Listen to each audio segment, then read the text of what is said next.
नमस्कार, मैं पुलकित खरे। आप देख रहे हैं पूरी दुनिया। भारत में आई कोरोना की दूसरी लहर से बढ़ते संक्रमितों की संख्या ने देश को चिंता में डाल दिया है।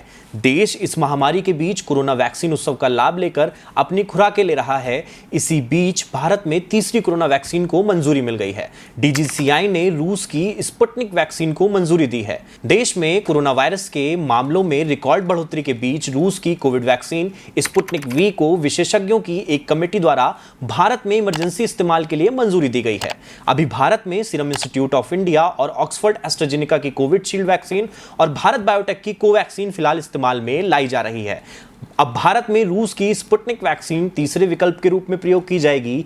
भारत में doctor Reddy's laboratories Sputnik V को मैन्युफैक्चर कर रही है, जो जल्द ही इसे लॉन्च करेगी। यह सबसे ज्यादा असरदार वैक्सीनों में से एक है। इसका असर 91.6% के करीब है। मॉडर्ना और फाइजर के बाद इस वैक्सीन का नंबर आता है।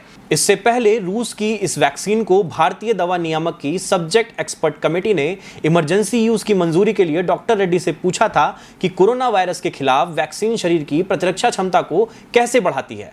पैनल ने हर तरह का डाटा भी रेड्डी से मांगा था।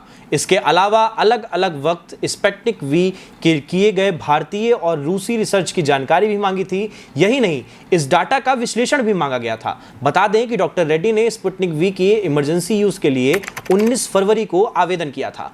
इंडिया, यूएई, वेनेजुला और बेलारूस में वैक्सीन टेस्टिंग के अभी तीसरे चरण में है। भारत में स्पुतनिक वैक्सीन की टेस्टिंग 18 से 99 साल के 1600 लोगों पर की जा रही है। इस वैक्सीन का नाम सोवियत अंतरिक्ष उपग्रह स्पुतनिक के नाम पर रखा गया है। रूस के गैमेलिया रिसर्च इंस्टीट्यूट द्वारा विकसित वैक्सीन के इंटरनेशनल मार्केट में कीमत $10 से भी कम है। स्पुतनिक वैक्सीन के लिए माफ हो सकती है इंपोर्ट ड्यूटी।